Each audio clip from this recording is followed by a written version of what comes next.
Hello, everyone out there in Tampa Bay and beyond. This is James Mills coming at you for the RBLR Sports podcast. I am here tonight to cover the Rowdies specifically, and our shadowboxing champion has almost punched himself out. But Carlos, how are you doing this evening? Undefeated. I'm continuing my unbeaten run in shadowboxing against myself and the camera. Looking a little pale for whatever reason. This monitor is very bright, and I can't figure out how to turn it down. Yes, Carlos is the pale one between the two of us. Everybody knows that. Yeah, exactly.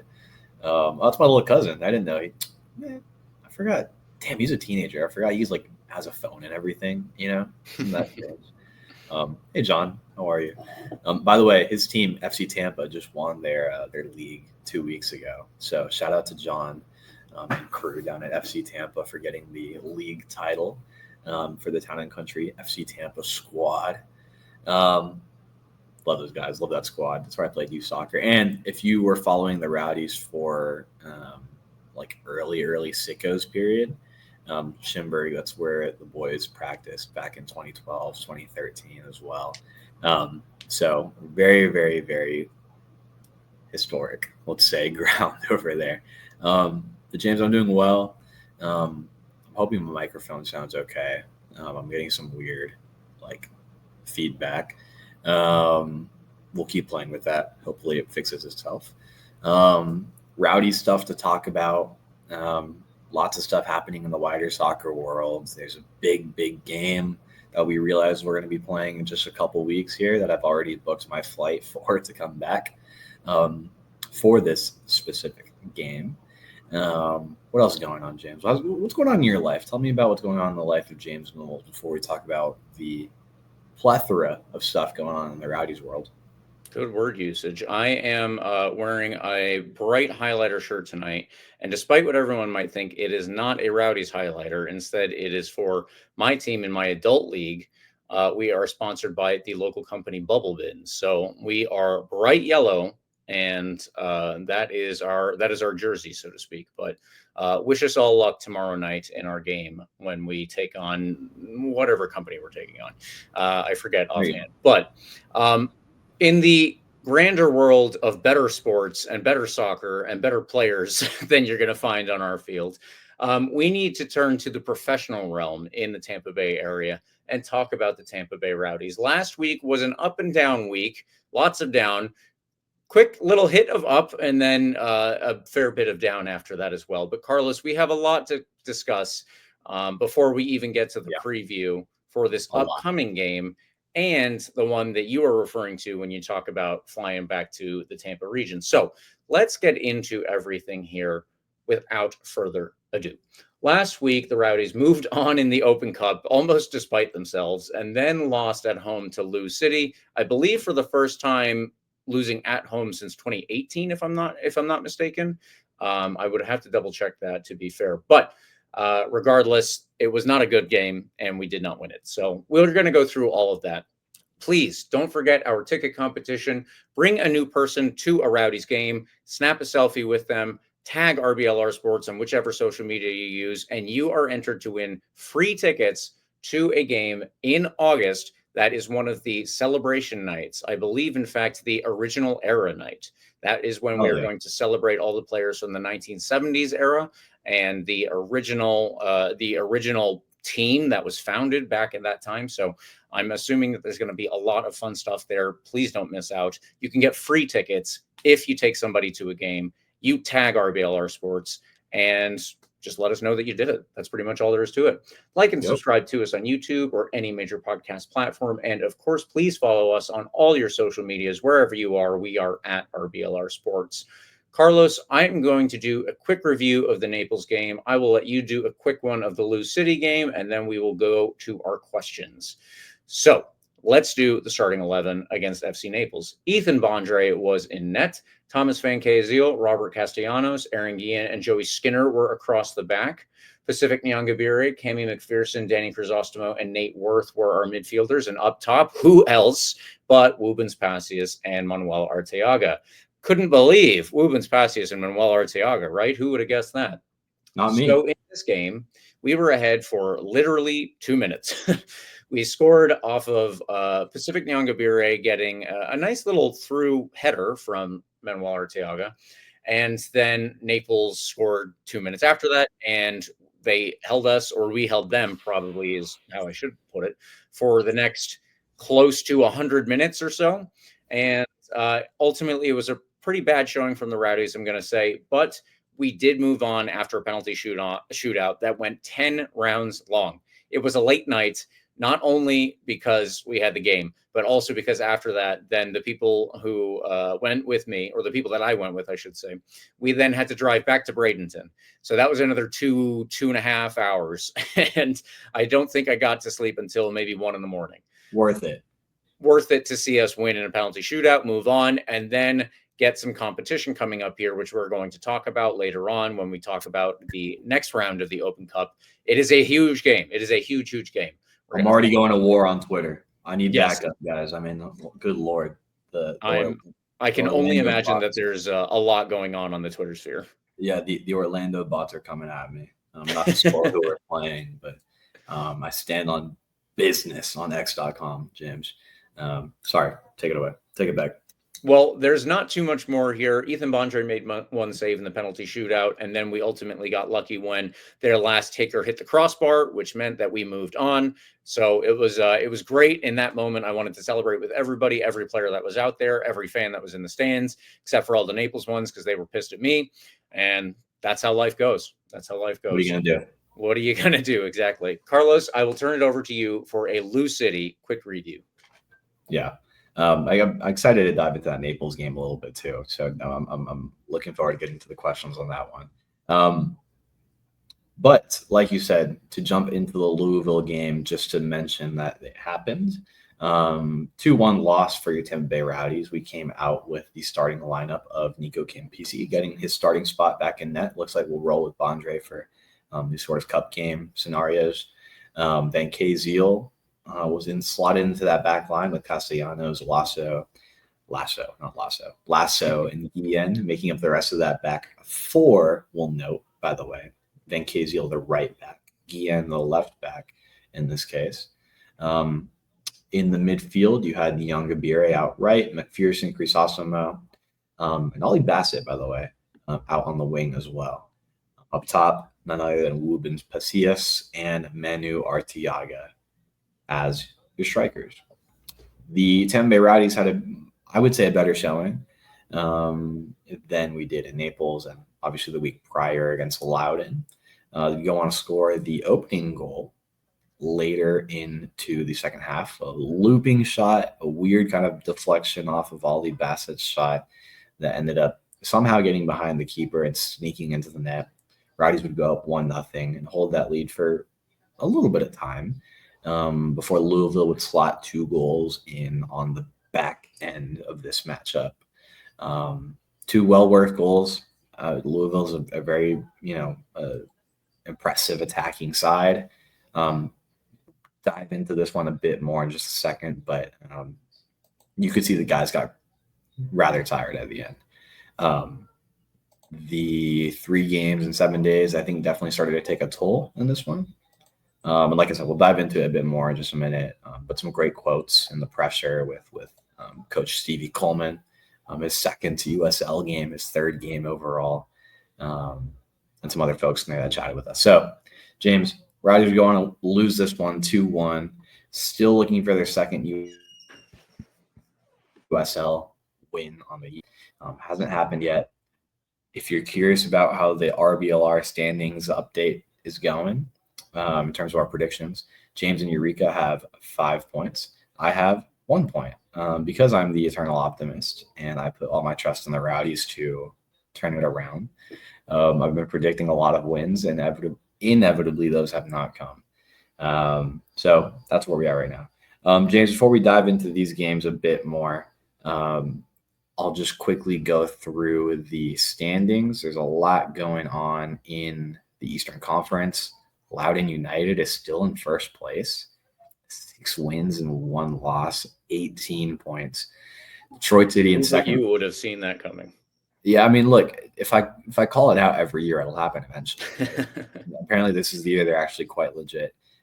Interestingly, and this is maybe more an extra time segment, but there was a pretty interesting article that came out. I think it was from The Athletic, about Loudon's like behind the scenes situation. And it's not great. Like this kind of like article expose situation came out about what the players are dealing with in the locker room and like terrible facilities. And of course, the season, like when a story like that comes out, Loudoun United FC is in first place and playing their best soccer ever. Make of that what you will, but I think it's a funny coincidence. Not funny what they're dealing with, but I think there's some comedic value to it. Louisville City in third place, 14 points. Charleston with 12. After that, there's a bit of a drop off into the single digits in points. North Carolina 8, Pittsburgh 7. Your Tampa Bay Rowdies are all the way back in 11th or 12th place, depending on how you calculate the tiebreaker. Yeah. We're tied with Hartford with 1 win. Take that with a grain of salt, because 1 league win and you're kind of just shot back up into playoff position, 7th, 6th place.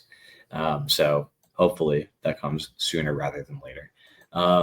James, out west, interesting notes as well. Monterey Bay is playing some great soccer. They're out in first place with 14 points. Tulsa, by the way, who we kind of had an uproar about not getting a better result over there, is playing great soccer as well. They have 12 points in second place. New Mexico United, 12 points. San Antonio, 12 points. And by the way, this is a fun note as well for all the folks desperate to get Neil Collins back. Struggling with Sacramento Republic early on as well. 6 points, last place out west. Things not going off to a hot start, let's say, for Sacramento. But a really, really talented squad over there. And I'm sure they'll figure it out as well. Again, great coach at the helm. But yeah, just for the folks like clamoring on Twitter and Facebook to somehow bring Neil Collins back, it's not going well for him over there either. So keep that in mind.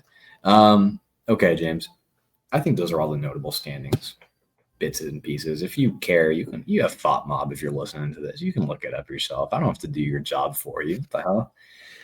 James, let's be fake journalists and talking heads and pundits and talk about these couple of games here. We'll dive into our questions and answers and analysis and what the hell, whatever we call this segment, questions and analysis. 2 games this week, 3 games in the span of a week, if you include that Loudoun game the week prior. A lot of soccer has been played, a lot of injuries, not a lot, but 3 notable injuries in Hilton, Bodley, and Moon. Yeah. To guys that would get, I think I would go out on a limb and say a lot of minutes. Depth is not super great.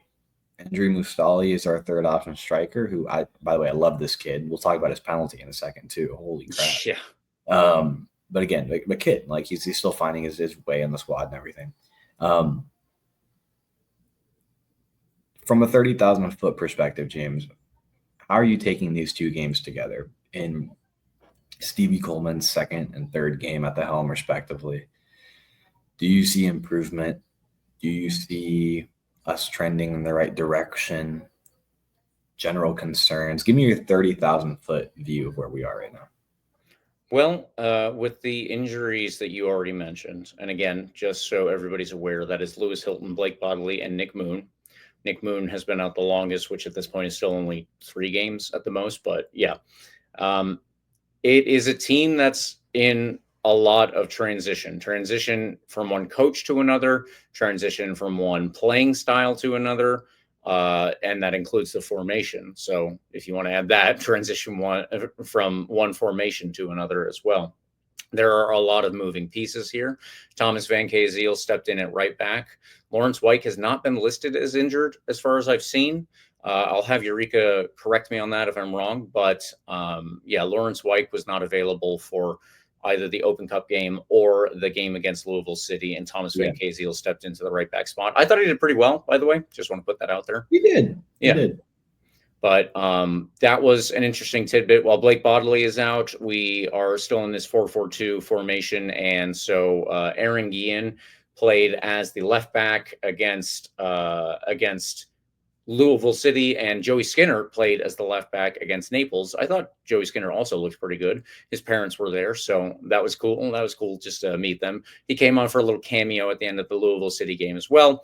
Unfortunately, he was unable to impact things. They had already scored 2 goals and gone up by the time that Joey Skinner got on.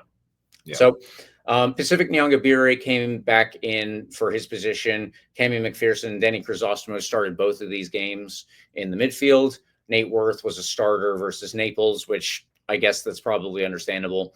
And then Ollie Bassett came back in for the Louisville City game. And then the one thing that has been consistent so far is Woobens Passius and Manuel Arteaga putting on a lot of minutes, a lot of minutes. And this is something that's already starting to concern me. I think I've said this in multiple places just this week.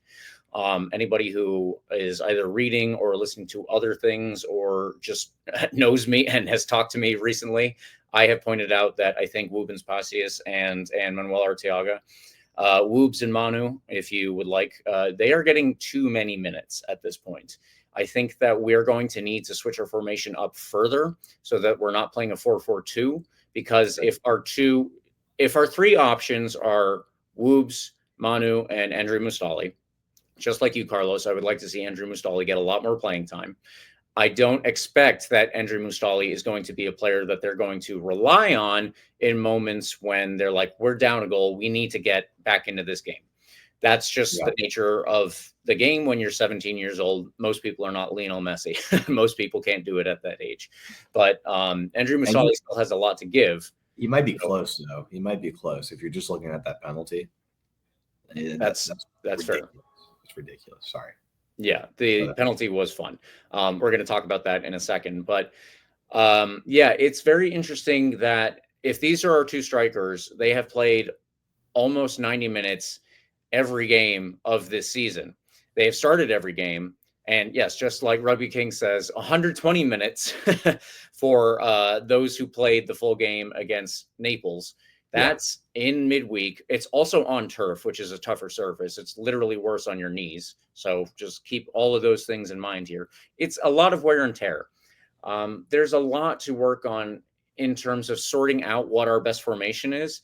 And we're right now, we're doing it without a couple of players who would contribute to making it a better formation. Let's say that we move to a 3-4-3 or some type of system that included us having wingbacks, might be a 3-5-2, whatever variation of this there is. We'll see. Unsub says 3-5-2. But if we moved back to a system with wingbacks, imagine that Nick Moon is the right wing back and Blake Bodley is the left wing back, something that I think most people were expecting when we signed both of them, actually. That would allow Pacific Nyongabire to play a higher up role, which I think he's more used to. Yeah. That would allow Ollie Bassett to play a higher up role, again, something he's probably more used to.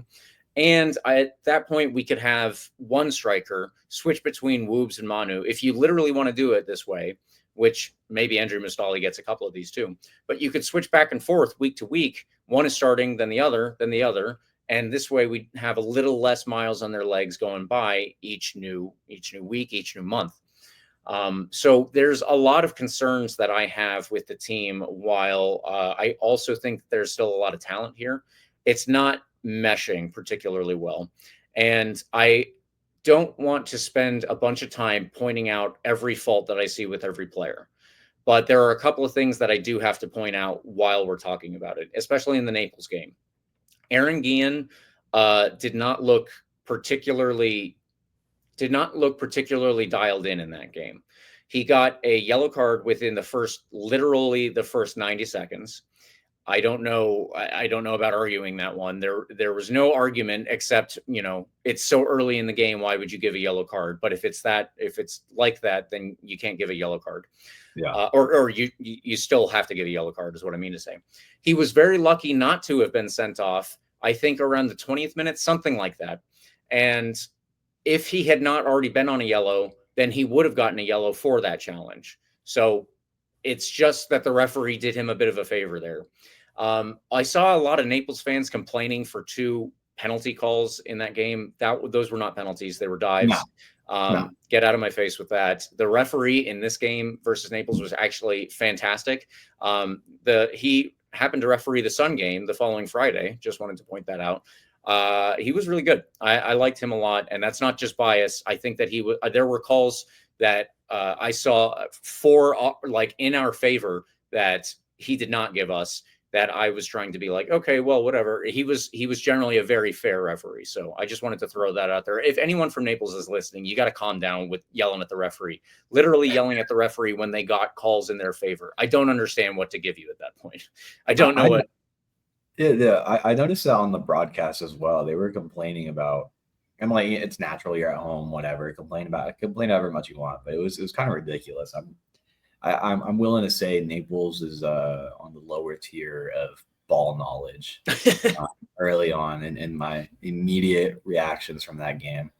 I'm sure I will get a better feel when I go down on the 4th of July. Confirm them making that trip. That'll be fun. James, are you going to be back there for 4th of July? Or do you get one Naples trip is enough too? Okay, good. Going for 2. Yeah, everyone go down there. It's so quick. I mean, not super quick, but it's close. Like, make your way down there. It'll be cool. Yeah, that crowd was active, though. I'll give them that. I'll give them that. On a Wednesday, it's hard to draw a Wednesday Open Cup crowd, even for a new team. Like, it can be tough. And all respect to what is it, Nico Cantor? That's the younger one, right? Mm-hmm. Nico Cantor and crew are doing over there. The field sucks based on all accounts, though, by the way. So let's work on that. The rest is great. Good atmosphere from what I heard. Good, players. Obviously, they're still undefeated technically. I mean, that game was a draw. They have lost now in the league. I will point out. Lost. Okay, they must have lost this weekend then. One other thing to point out about going to Naples games, they have a partnership with a local brewery, I believe, and 2 very good FC Naples themed beers. Just want to put that out there. Okay, we only had 1. Yeah, I remember that one. Big Storm Brewing. Mm-hmm. But yeah, so good stuff going on down there. But that's a great point that I don't think I touched on or thought about too much until I was down in the area this weekend. I was at the Louisville game, and I passed by the training complex on Friday to chat with Stevie Coleman for the first time, Leo. We talked a little bit about off camera the field in Naples. Nothing crazy, but they were saying, I mean, it took a particularly strong toll on the folks, on our guys' knees and legs, because on top of it being turf, it was like weird turf. Like there was no, when you usually play on turf, James, you have like the plastic, little plastic pellets, not plastic, rubber pellets down there, like usually softens the impact. Ball slows down a little bit. If you noticed in this game, James, we were shooting a lot of long balls that were flying by. Like they took a bounce and they just kept going. You know what I'm talking about? Yeah. You notice that? Yeah. That was something I didn't notice. Like I saw a lot of that. And I thought, man, those are just bad passes. Maybe they were, overshot and whatnot. But it was also a matter of it being a very, very unique turf situation. And the players noticed it and affected the play and whatnot. It won't be an excuse all season, but I think this particular turf situation was really, really bad. Yeah. Glad Unused Subs agrees with me. I'm not trying to give an excuse for like a mid performance, but I will say, I'll caveat your harsher critique of this game. I saw definite improvements just structurally, organizationally from Loudoun to Naples. It wasn't like a lot. That Loudoun game was kind of, very, very low bar. Sure. In terms of improvements, but I saw improvements. We'll get to the Louisville game in a second, I think a bit more. That game, I saw a lot more improvement. But in terms of just this Naples game, I think we did what we had to do, given the situation. I think we did enough. That Nyangabire finish was godly. I hope we can see more of that. That would be good. Yeah. Yeah, that was lovely.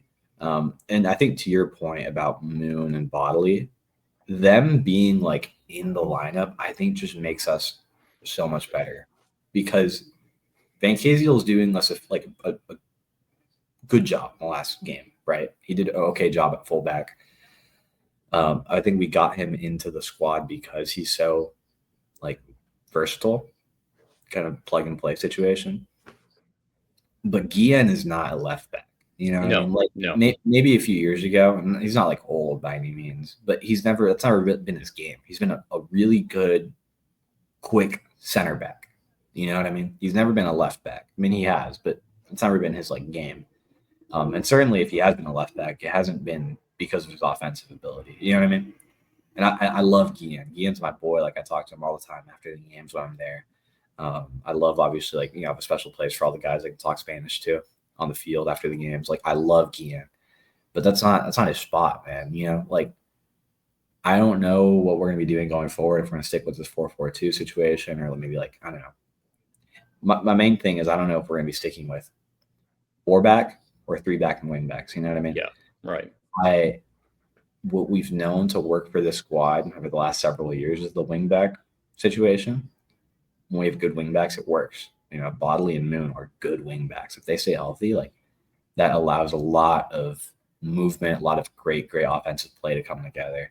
But I think I don't know. To me, it seems like the 4-back situation is more out of necessity based on where we are with injuries and stuff than it is about it being like the best system for us going forward. That being said, I asked who did I talk about? Was it Coach that I asked this after the game on this past weekend? It was either the coach or one of the players. They seem comfortable running with it. Like it's something that they've done in practice. They've mentioned like this is something that they're comfortable with going forward if they need to.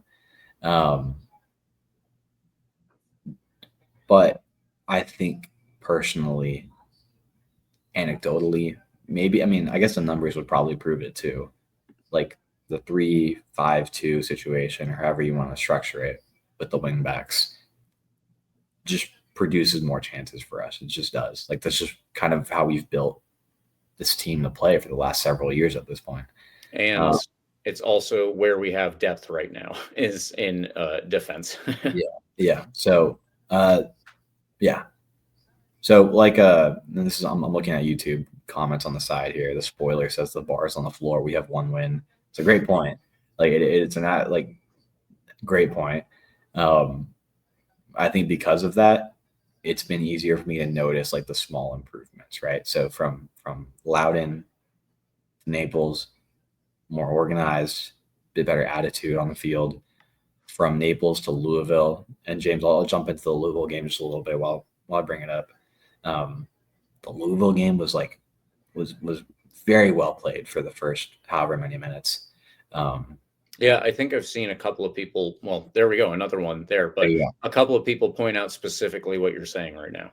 Yeah, no, it's that first half too. Like we looked so good. We deserved more goals. There's a question about our finishing, right, which we've touched on. And this was a stat that I was listening to the unused substitutes episode earlier today as well during my lunch break. And they reminded me of the stat that we talked about a few weeks ago about us having the highest XG in the league with even like under Robbie Nielsen and like still not producing the goals or whatever. Like you could kind of see that still carrying over in the Louisville game. Like we had a lot of chances, right? Manuel Arteagas is the one that really stands out for me. Yeah, and you know what? To be fair, like that's not one that maybe we like necessarily like created. We did force a mistake on the Louisville's end to create that. I guess you could argue, but those are ones that you just have to finish. You know what I mean? Like I think, and it's easy for me to say as someone here and not down there. I just signed up for a rec soccer league in the DC area, so I'll let you know if my finishing is still up to par. But it seems like it's easy to get in your own head as a striker. And I've never played striker, so correct me if I'm wrong. I've never played striker, but it seems like it's easy to get in your own head when you're used to scoring goals at the clip he does, and then you're just not finding the back of the net. Yeah, for an extended period of time. I don't think we see like that kind of chip from Manu Arteaga last season. You know what I mean? Last season's Arteaga, I think, just kind of drills it and like knocks it in, bottom corner or whatever. He's the finisher. Last year we complained about Kyle Jennings not finishing because he had countless opportunities because he just breaks away and creates opportunities. He had so many opportunities and we would constantly get on here like at the half point of the season and be like, Cal, like I just need a little more out of you. It was never really Arteaga that we would say that about. You know what I mean?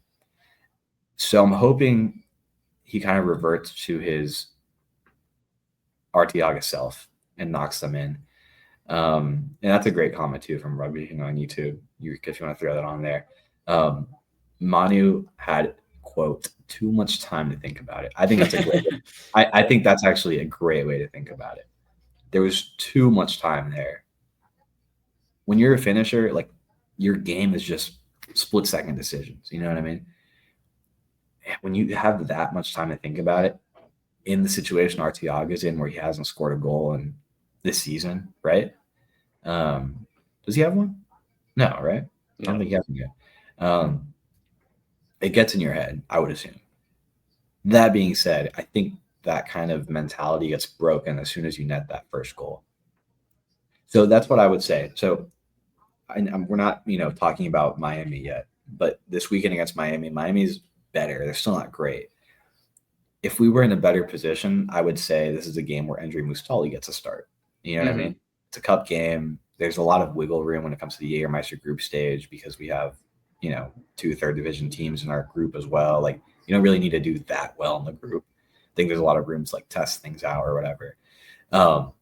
I really, really would have loved to see Andre Mustali get the start this weekend. But, big but, I need Arteaga to start getting goals. You know what I mean? To break that mentality, to get that rhythm going. I think maybe this could be a game where he breaks it open and gets that flow going again, so that we don't really see mistakes like the one against Louisville. He had a couple other chances as well. I think Woobs had a couple good looks that he just skied as well. So it's not just Arteaga, but, like, obviously Woobs has a bit more room to play with since he's knocked in a few already. So that's where we are right now in terms of these past couple games. I think there's very clear improvements.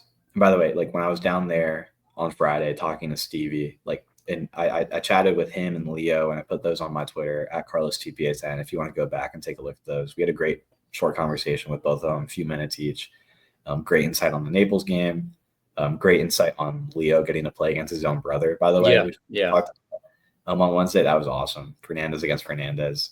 First thing Leo does when he comes into the game is give Gustavo a little shove. Or when Gustavo came into the game, give him a little shove on the corner kick because Gustavo had to mark him on the corner kick. First thing he comes into the game. So that was awesome. Some great stuff over there. You can check that out. Again, it's at Carlos2PA10. Put that on my Twitter. Those conversations. But Stevie gave me a great first impression. Steve Coleman, and I don't know if, like, Stevie's what people actually call him. That's what I've been rocking with. I'm going to keep going with it until someone stops me. But Coach Steve Big Los and Stevie. Yeah, we hang out. Like, we're best friends. He gave me a great first impression, James, and this is just, again, part of these broader takeaways. He is more vocal on the field. You can see him in training, just getting after it. The guys seem to really rally around him. I talked to a couple of folks from the front office that were around the field, and they use the word culture a lot when talking about him. He's a big culture guy. The New Zealand kind of background and culture down there when it comes to sports and the team and the community, like, it seems like the guys really kind of buy into that just off of initial impression, right? So, and on top of that, like, I see kind of where we're trending on the field, which, to answer my own question to you that I posed earlier, I think we are trending in the right direction. So I feel pretty good about where we are.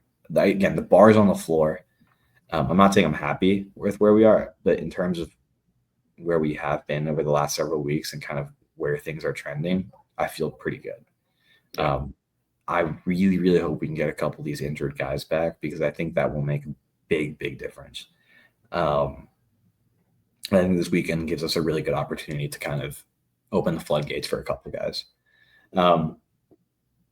But any takeaways in particular from this Louisville game, James? Because I think there's a lot here that we haven't really touched on yet. Like, give me something we haven't talked about. Give me a talking point here about Louisville because, again, we talked about the first 70 minutes. What's something else you noticed? Give me a talking point here for Louisville.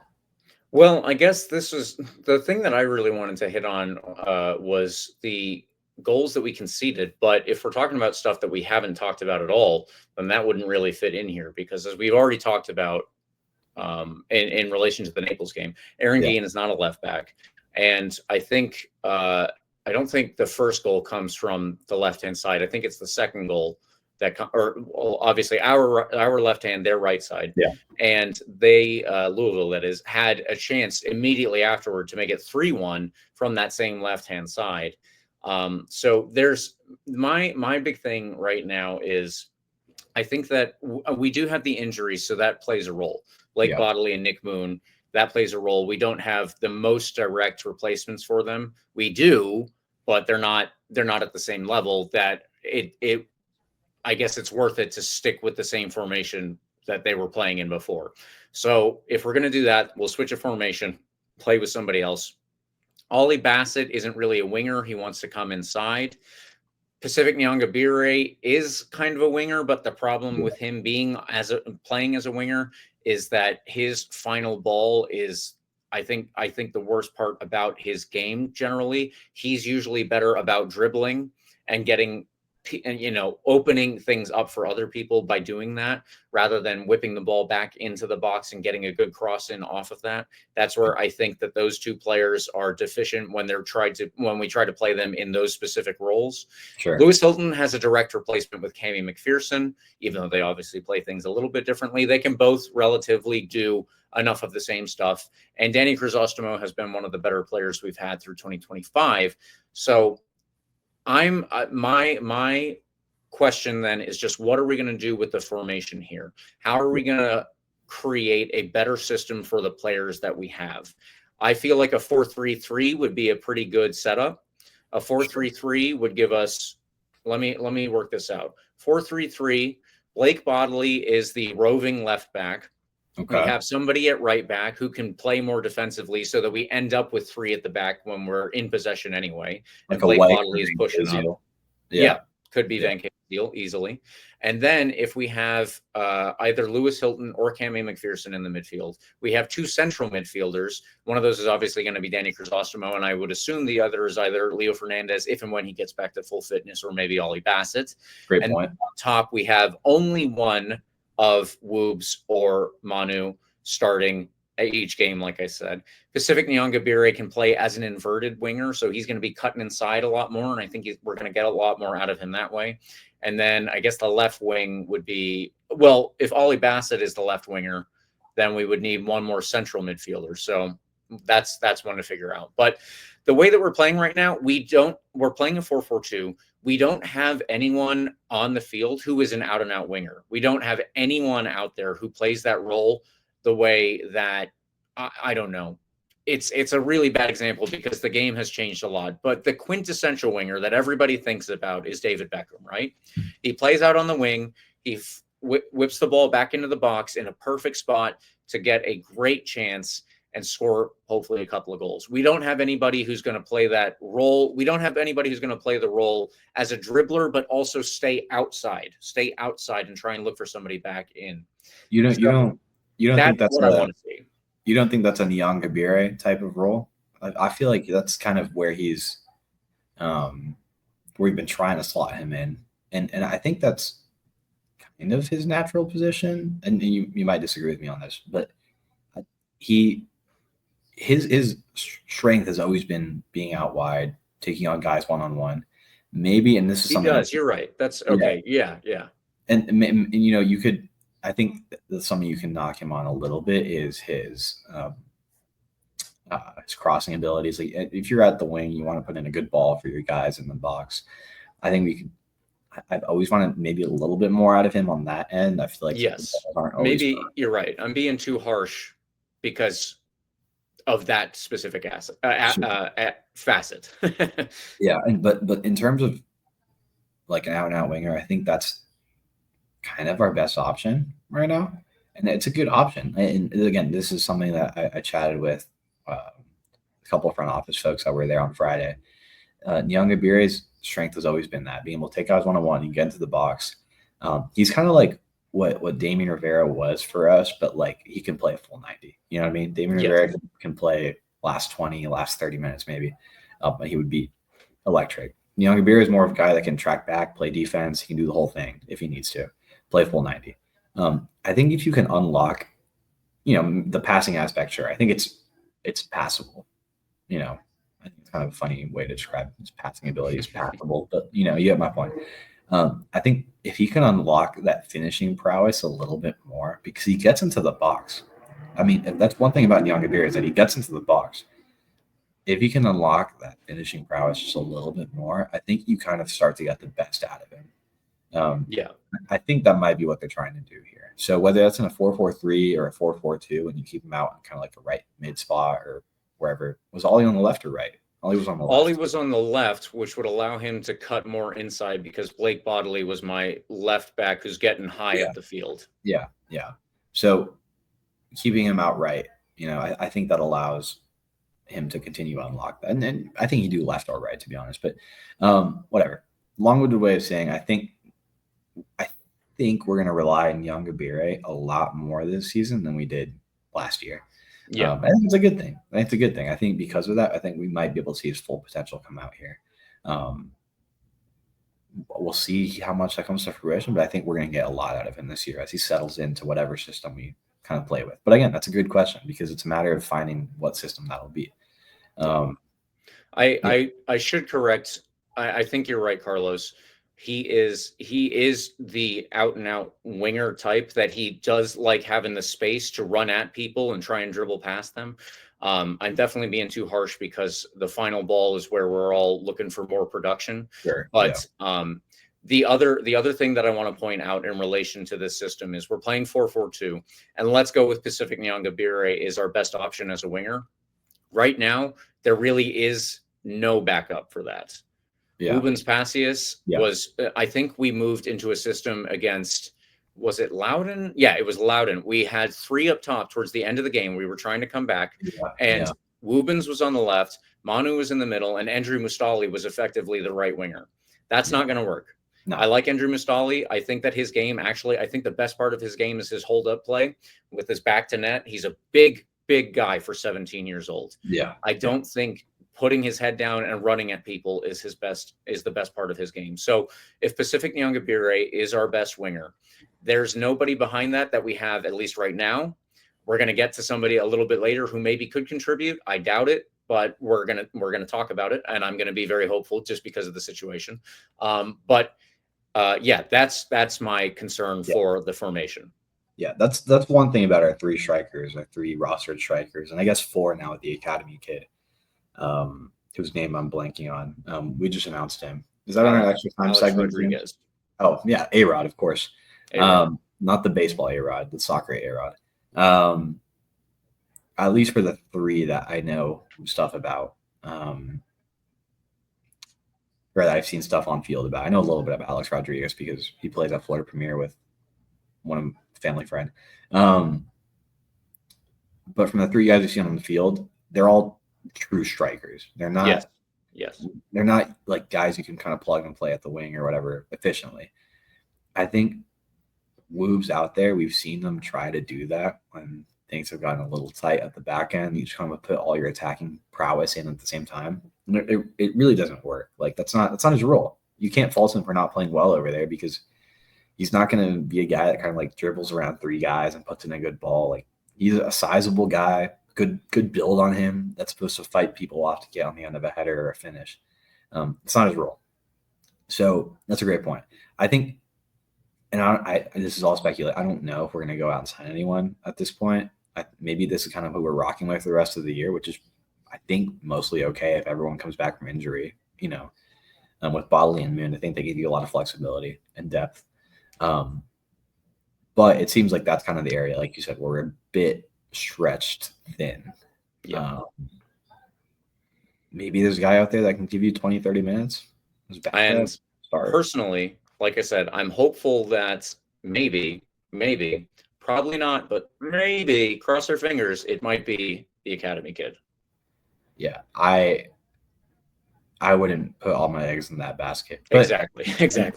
And it's not, not being like pessimistic or anything, but for all intents and purposes, I've always called these academy contracts like internships. You know what I mean? They're getting a taste for the professional soccer world. In some cases, they break out and they have great seasons, like Tate Johnson did with a couple times with us. Oh shoot, Independiente's up 1-0 on River Plate. That's interesting. Wow. So yeah, maybe. I'll give you a maybe. The kid, I mean, these kids look good, by the way. The 2 academy kids we signed, obviously one's a keeper, but A-Rod looks legit, man. But we'll get to that later on. I think we can talk about it a bit more in extra time. Okay, so at this point, I think we're kind of rambling a bit about the future, right? Any other takeaways from the Louisville? Oh, I'll give you one more takeaway from the Louisville game. We're tired. We got tired. Yes. And again, 3 games in 7 days in a week is tough. We talked about it a little bit earlier. Naples turf was not great. It was a full 120 plus penalties. 10 rounds. 10 rounds penalties. Great penalties, by the way. Leo Fernandez was not the guy I would have chalked in to miss our only penalty of the night, by the way. For real. That was surprising to me. Yeah, my dad and I were watching. It was funny. Like I got picked up from the airport at the start of the game. We went out, got dinner, full sit down dinner and everything. By the time we got home, they were still playing because it went to overtime and penalties. But we just ridiculously long game. By the time we sat down, my dad was like, "I know what's going to happen here." And he goes, "What?" And I go, "What? Both Fernandez are going to miss it." And I go, "I don't think so." And then Leo missed the first one, and I'm like, by the time Gustavo came up, I thought it was going to happen and we'd win off of Gustavo miss. But inevitably went to the end. Great penalties from. By the way, that's kind of comforting to know that if we get into a penalty shootout in a big spot, we have so many good penalty takers all the way through the roster. I mean, every single player had a good-looking penalty except Leo, but I think that's just gets figured out. So that's another point for another day. It's not really a big point, but it could be a big point when we get to a penalty shootout. I feel a lot more comfortable going forward knowing we have some great shooters in the lineup. Bonzer had a great game, by the way, and this one, by the way, in Naples. Nothing stellar in the penalty shootout, but good game in Naples. I just want to throw that out there before we move on from Naples. But it's clear to me that in the Louisville game, we had a great start, obviously scored a goal, could have had many more goals, better finishing. I said on Twitter that in another world, we win that game 3-0, 4-0, based on our chance creation. But you could tell we got tired by the end of it. I don't think our back line is like bad per se. I think the back line we have is incredible. With Lasso and Castellanos and even Guillen, who we've talked a little bit about his not playing stellar at the left back spot. I think all the guys we have are still incredible backline people. But you could tell they just got tired, especially the bigger guys like Lasso and Castellanos. They were lumbering a bit more by the end of the game. And I think that's what kind of the slower reaction to chances at the end of the game is ultimately what gave Louisville the 2 goals they had. We got a little soft. We got soft in the back line. It's because we were a little too slow. Yeah. I'm hoping, and James, like we'll talk about the Orlando game coming up in a couple weeks here in just a second. I think we can touch on it just briefly in extra time. But that's kind of how I've been like contextualizing the rest of the season is like the next 3 weeks. The next 3 weeks are everything for me. I desperately want to be Orlando. And in terms of like the next few weeks, we're back to normal. Saturday game. No, sorry. Saturday game, and then Wednesday game against Orlando. So not playing a ton of games. By the time that Wednesday game rolls around, it's not like you'll have played 3 games. That'll be the second game. By the time you get to that, next weekend, you'll have played 3 games in 7 days and you'll get tired. But at least for the next couple of weeks, we're back to normal. Yeah. So I'm hoping that even with limited depth, we'll be okay. Maybe that's optimistic, but I don't think it'll be a problem for the next couple of weeks. After that, it'll become a problem again once we get to the weekend after our Wednesday game. Yes. But for now, and for the case for what am I trying to say? For all intents and purposes about this Orlando game that I want to desperately win, that I would trade so many losses for, we'll be okay for the next couple of weeks. So here's to surviving the next 3 game stretch in a week. Okay. I don't really have anything else to say on that. You could just tell we got tired. Yeah. You could tell. Lasso was a little slow to react. Castellanos was a little slow to react. And they know. I talked to Castellanos in the press conference after. He said, like, we needed to defend better at the end. He wasn't giving excuses, but he specifically mentioned the 3 games in a week as well. Like, it's tough. but they know what they have to do, and it won't be a problem for the next couple weeks. So let's throw that out the window. Just to mention that I think we could have beat Louisville in this one. And I think we're a good team to be optimistic. I'll be in Louisville in June when we play them. I'm hoping we get a better result over there once we're not playing 3 games in a week. So, James, that's all I have on this one. Better from Loudoun to Naples, marginally better. From Naples to Louisville, I think a lot better. We looked good. Against a worse team with not as much depth and as much attacking prowess, we get the 3 points. And I'm hoping we start to bounce back in the next couple of weeks. So, James, get into the man of the match. It's about Let's time. do our man of the match. Absolutely. So for the Open Cup game versus Naples, my choice was Rubens Passius. Who was your choice, Carlos? For the Naples game, I threw Lasso in there exclusively because of that goal line clearance, because we don't make it to overtime. No, we don't. And he had a great game overall, too. Naples created more than a couple chances. I think Lasso has been a great piece to have back. Now he's fully back, or almost fully back. He's playing the full 90. Maybe his fitness isn't up to his normal self, but he's back and he's playing really good soccer. So again, I think the stamina maybe not there fully. But again, 3 games in a week is tough. But in this one, great showing. Shout out to him. And then we move on to the Louisville match. As I said earlier, I think Danny Crisostomo is doing really well in 2025, and he was my man of the match for this one. Carlos, who was yours for the Louisville game? Mine for Louisville was Cammy McPherson, and this was more of a quieter performance good performance. I think he had a great showing. And I'm waiting for him to knock in that first mid-range goal. It's coming for him. Like, you could tell he's ripping those shots from outside the box, which is something I've always wanted from our guys in the central midfield. Yep. Need a couple of guys that when things are just kind of a bit dicey, just rip a shot, let it fly, and let it sneak into the back far post. And he's got that ability in him. Those shots are going just wide. I'm not giving him man of the match because of missed shots. I think he created a lot of opportunities. He's pushing the ball, moving the ball well. I think he's doing what he's very Lewis Hilton-esque, but on top of doing what most of what Lewis Hilton's able to do so well, he's ripping those shots from outside the box. And I think we're going to see a lot more out of him going forward. I don't know what it looks like when Lewis Hilton comes back, if they kind of have both of them in there. I feel like it's going to be a lot of central midfielders if they try to sneak Cammy McPherson and Lewis Hilton in there. But for now, I really like what we're getting out of him.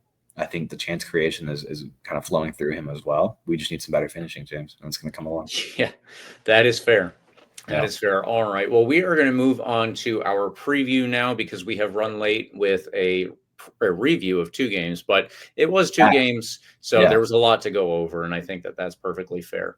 Let's get to the Jägermeister Cup. Yes, folks, it is the Jägermeister Cup for all the USL. In fact, it is specifically called the USL Cup, but it is sponsored by Jägermeister, so that is why it is the Jägermeister Cup, and it will forever be known by that. I don't care who becomes the sponsor in the future. It is the Jaeger Cup for me, and it is the Jaeger Cup that I hope that we ultimately end up winning, along with several other ones. But this weekend, the Jägermeister Cup kicks off for 2025, and for the Rowdies with a home game versus the Miami FC at 7:30. Please be there at Al Lang because it is also the anniversary night. Anniversary of the original founding of this team, again, back in 1975, our 50th anniversary year. Please come out because there's all sorts of stuff that are going to be going on in all of these different celebration games. So if you want to take part in the first one, this is the first one. This is that time. And by the way, this is something that I think James said, but just to reemphasize this, this is the actual founding date anniversary of the club. I think it's really, really great that it was able to line up to, the same exact date as our founding. That's great. That's awesome. I'm really, really happy. I think that's not a note to be overlooked, that it's the actual date of the 50-year anniversary. So enjoy that 50 years of Rowdy soccer. And it's the Jägermeister Cup debut for the boys. So I don't know. It's awesome. Enjoy that. I think it's going to be a great game, James. And again, a great opportunity for us to kind of get things on track. Absolutely. The Jägermeister Cup this year is broken up into 6 groups of 6 teams. I don't know exactly how they're going to do the next round, but the winner of each group moves on. So Yeah. maybe there will be a second group stage. I'm not sure. I need to look into that. But the point is, we need to win our group if we would like to move on. We play 4 of the teams, not all 5. We will not play Greenville Triumph. No, Wait, I really? think it is Greenville Triumph. But Damn. our first one again is against the Miami. Then we'll play. We'll also play Charleston and Naples, and we will play South Georgia Tormenta. So Greenville is the only one of those that we will not play. This weekend, though, when we take on Miami, it should be noted that they are doing pretty well recently, having only lost to Indy in the Open Cup. So, yeah, I don't know where this came from, but it has turned around for them. They beat Sure. Inter Miami 2 in the Open Cup, then San Antonio, and then North Carolina. Both of those last 2 games were in the league. Their last lineup was Bill Hamid in net, Jonathan Ricketts, Dalton Knutson, Bolu Akinyote, and Brandon Bent at the back. Matias Romero and Diego Mercado behind Dejan Veron, Alan Gavilanes, and Sebastian Blanco, with Francisco Bonfilio up top. I just want to point out again, I think I did this previously, but Dejan Veron is the son of Juan Sebastian Veron, very famous player for the Argentine national team in the past. Francisco Bonfilio up top leads with 3 goals. Dalton Knutson, their center back, also has 2. Very interesting.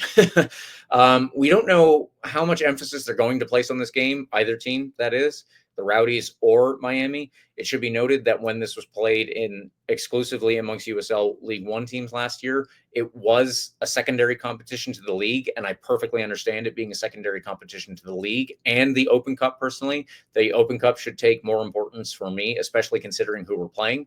But at the same time, a trophy is a trophy. Let's see if we can get something out of this season. It could be all 3. That would be very hard to do, but I would like it.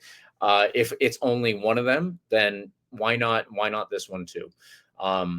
It's going to be interesting to see what the lineup looks like and see who of the kids gets a run out. Possibly Alex Rodriguez, who we've just been talking about. We'll mention him fully at the end of this one. Maybe Andrew Mustali from the start. Carlos was a little ambivalent about that one. I personally would like to see it. It would give both Manu and Woobs a rest that they need. And we could see some other subs get in too. Joey Skinner hasn't had a lot of playing time thus far. I wouldn't be shocked to see him start this game. Could be a time for experimentation as well with the starting lineup. Maybe we see something akin to what I pointed out or what I suggested. Maybe everything that I came up with is dopey, and people who actually know the game better will point out why that is with their own lineup. So we'll see how it turns out. But anyway, the last thing we need to do is predictions. Carlos, myself, and Eureka are going to give them now, and we will start with Carlos. I think we're going to win 2-0. Oh geez, and maybe I did not copy an upcoming record. 2-0 win, I think. I don't know, like, and again, this is going back to my conversation from earlier. I don't know how I want this lineup to look. It'd be good to give the guys some rest and kind of, it's been a long week of soccer last week. But we really need RTI to start knocking in these goals. And this is a team that doesn't defend super duper well. That's true. I think this would be a great opportunity to open the floodgates. I don't know. Maybe give them like a second halftime sub, start like A-Rod or Endry. Someone mentioned earlier starting Woobs or sitting Woobs and starting Endry. I think I would like that. Woobs has the confidence. He's missed a few good looks as well, but he's got the goals already. He's got the confidence going. Maybe like an Arteaga Mustali combo up top to start the game would be nice. I really don't know. I still think we're going to come out and win this game because Miami's not very good. And I think we need a confidence booster. I think we'll be all right. I think this is a great opportunity for us to get things going. So I would prefer if Arteaga starts his game and obviously gets a couple goals. But I'm not the coach, obviously. I just think, and again, I'm thinking a lot about, this upcoming game against Orlando. Like, I want our team to be fully functioning in their best form possible. And I think a big part of that is Arteaga's goal scoring ability. Like, if he's on one good look, and that's a goal for us, you know what I mean? So we need him to be on, and I hope this is an opportunity for him to do that. If not, I'd still be okay with the kids getting some good minutes here, and maybe we get the best out of injury and see what he can do. And I don't know, maybe he has a breakout season and scores like 1,000,000 goals. Who knows? But officially a 2-0 win is my prediction. All right, you join Eureka in a 2-0 win prediction, and I will join you in a win prediction, but I will go with 2-1 instead. Yeah. Let me throw this in here too, James. By the way, I had to look this up just to make sure we're giving accurate information. It's obviously the winner of the group moves on to the next stage, and then it's the 2 teams who score the most goals in the competition that don't win their group that go to the next round. Oh, that's how they're doing it. Okay, yeah. Okay. So a big emphasis on goal scoring here, which I don't mind. No, sure. And something to throw in, by the way, as well. If the game's tied at the end of regulation, there's a penalty kick shootout. Is there extra time? No. If it's tied at the end of regulation, straight into penalties, with the shootout win being worth 2 points and the shootout loss being worth 1 point for the tie, I guess. For your troubles, you get a point. Keep that in mind. If we're tied, I really hope we're not at the end of 90. I personally, I know that we're all biased when we're saying this, but I personally don't see that coming. Yeah, but for the future Jägermeister group stage games, if we're tied, penalty shootout coming. So keep that in mind. It's exciting. Okay, James, that's the Miami FC game coming up. Jägermeister Cup debut. Drink all the Jaeger bombs you want. It's a good time to do it. Yeah, Jägermeister Cup tournament based purely off of vibes was the comment I saw. There it is. Vibes. Again, it's a trophy, so I think there's a level of importance to it, but I also think there's a certain opportunity here more than anything to really get things going in terms of chemistry, in terms of goal scoring. I think you have to give it a certain level of importance just because it's another competitive game in the point of the season where we're not playing great soccer. Yep. You can't really afford to throw away a game and have another bad performance because you need to get things going, whether it's Jägermeister Cup or league play or eventually this all important Open Cup game. Yeah, that's where we are. Miami FC upcoming. Let's beat the crap out of them, James.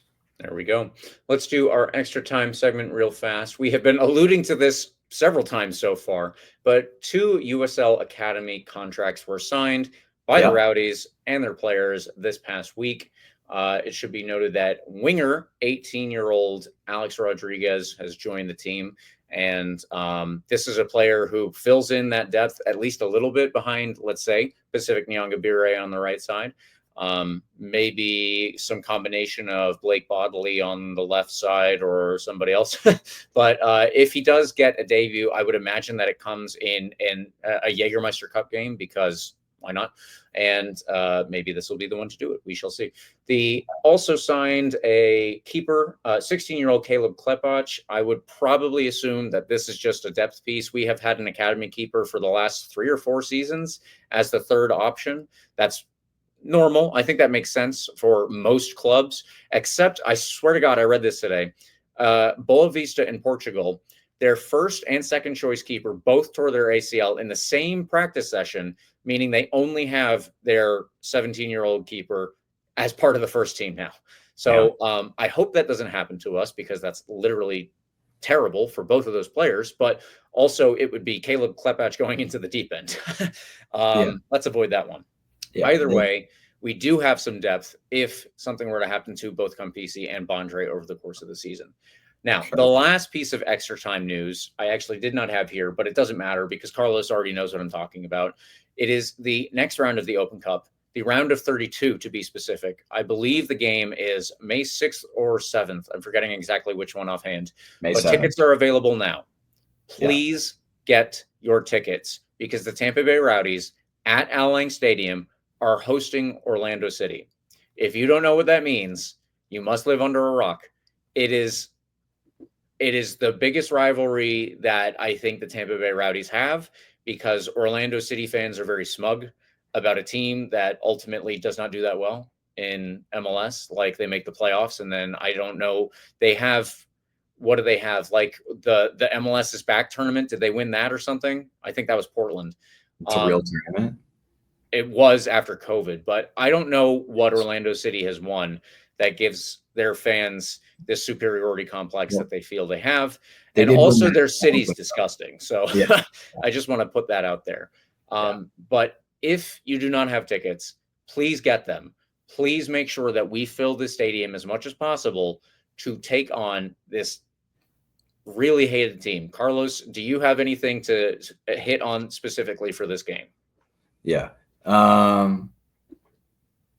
No, I just really don't like this team. Like James, oh my God, they did win that Open Cup that season that we went over. That's what I'm forgetting. That's what I'm forgetting. Yeah, they played Sacramento in the final. They did. Take that with a grain of salt. It was a very mid Sacramento team that year, by the way. I don't know how, like, it was incredible that they were the team that made that deep of a run. Yeah. How well, like how they were playing in the USL. Yeah, this is the game that I would trade so many like wins for, you know, like this would carry me over through the rest of the year. Truly. Like it would be everything. Like it would just be perfect if we could pull this off. There's a lot of negative ways to look at it, right? I mean, this is like the shakiest Rowdy squad in a long time, and now we're hosting them, whatever, like the whole thing. We're not playing great soccer. If you're the eternal optimist, you could be like, well, James, this is a great opportunity to have a very marquee win, turn the season around. I don't know. Like, I think they're not playing. Orlando's not playing great soccer right now either, for the record. There's always a chance, and I think there's actually a pretty decent chance at home. There's always room for an upset, whether it's home or away. I think playing at home, it gives us a big boost in terms of our chances. And that boost only gets bigger if you show up to the game. The Rowdies have been kind of like slowly releasing tickets and stages, and they sold out of the midfield allotment already. Mm-hmm. Orlando's caged, section out by the Bayshore Boulevard lounge that they gave them, I think is sold out. It's a few hundred tickets. And like those bleachers, that if you were there for that 2017 opener against Orlando City B, you'll remember what I'm talking about. So there'll be a good chunk of them there on a Wednesday night. But if you're listening to this and you're a Rowdies fan, which you probably are if you're listening to this 1 hour and 12 minutes into the episode, like, you need to be there too. If you're a season ticket holder, you have a complimentary ticket, by the way, waiting for you in your Rowdies. Get that. Just get that. Yeah, it's pretty easy to find. You should have gotten an email about it. You can find it in your ticket portal. But man, like, if there's a game to bring folks to, like, I will be the first to admit that there's a lot of folks come to the Rowdies games that come just because it's a Saturday night. They come with their kids and everything, and their families and everything. I think that's a good chunk of our attendance on Saturday nights. It's hard to get people out to a Wednesday game, regardless of who you're playing. I think some of the intensity of this might have gotten lost because we haven't played them, any Orlando team, since 2017 when it was their B team, which, by the way, they loaned down like 10 senior team players to that B team when they opened against us, for the record. Nobody talks about that, but that's what happened. They loaned down. No, it was 9. It was 9 senior team players that they loaned down for that opening game against the Rowdies back in 2017. But I digress. Last time we hosted the actual, senior Orlando team was 2014, and that notorious game that ended up with, I think, 4 folks arrested from there. Interesting little supporters group down there. Yeah. This game's intense, man. And for what reason? I don't know. That's the beauty of it. I don't know why that, in theory, a team that's, been this far gone from their USL days, and, they filled up their stadium after Kaká came in. Like, I have so many shots I can take out of Orlando, but the reality is, like, they get decent crowds. They're in MLS, right? They have a lot of money. It's a team that, for a lot of their fans, don't really think about the Rowdies, but for their intense guys, their folks that have been around since 2014, 2013, 2012, they still think about the Rowdies. They have a dedicated song about the Rowdies that they still sing every once in a while. Like, they still think about us, and I think it'll be a fun game because of it. Like, it's going to be fun regardless. I want to get the win. Win or lose, though, you need to be at this game. Like, yeah. Like, we cannot We cannot be outsung. We cannot be out cheered in our own stadium or anything, which I don't think will happen, for the record. But you need to be at the game, fill it out with green and gold, because again, this is a really, really great opportunity for us to not only just get a big upset, but to get a big upset against a team that we really don't like, get a big upset, and maybe turn things around for the rest of the year. Like, there's a lot of really, really, really big positives that could come out of this. And for the record, if we win this one, we host the winner of Nashville and Chattanooga in the next round of the Open Cup, which would be the round of 16 for anyone keeping track at home. Like, round of 16 in the Open Cup, it's pretty deep in the tournament. So there's just so many really, really good things that can come out of a win here. So be at this game, be loud, be intense. Like, this is a game where you can expect things to be heated on the field and off the field. Be conscious of that too. Like, you can know what you're kind of getting into in this one, but like, we need everyone there, James. Like, this is a big, big opportunity for us. Yep. That's all I have to say. Get your tickets and go at this game. And again, if you're a season ticket holder, you get complimentary tickets. So claim that. Be at the game. Come on. Yeah, there's really no reason for you to not take them up on a free ticket. Absolutely. Come on. Just do that. All right. Well, thank you, listeners. We've gone long on this one. I think that all of it was worthwhile because there were 2 games, and one of those led to a huge one on the very near horizon. Yeah. Get your tickets. But thank you for joining us all this time. Please follow RBLR Sports on Instagram, Twitter, TikTok, Facebook, Threads, Blue Sky. Anywhere you are, we are too at RBLR Sports, and I am mostly on Twitter at RBLR James K. What about you, Carlos? At Carlos CBA 10. My last shout out of the day, by the way, I think it was Rugby King who commented this earlier. Despite the loss at the end of this past weekend, Al Lang looks great. Yeah, there it is. Al Lang looked awesome.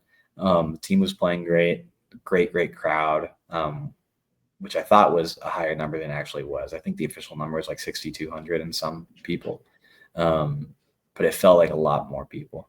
That's the energy we need against Miami this weekend, against Birmingham the next weekend, and against Orlando on that following Wednesday. Just as many people in green and gold into these stands. That turnaround's coming, James. I feel it.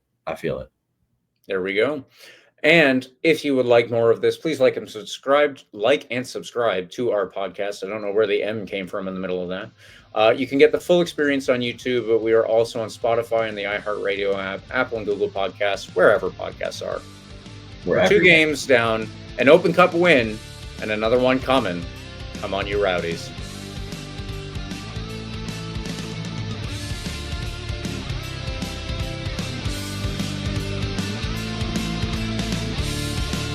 Thank you for tuning into this presentation by RBLR Sports. On your way out of the stadium, please remember to like and subscribe.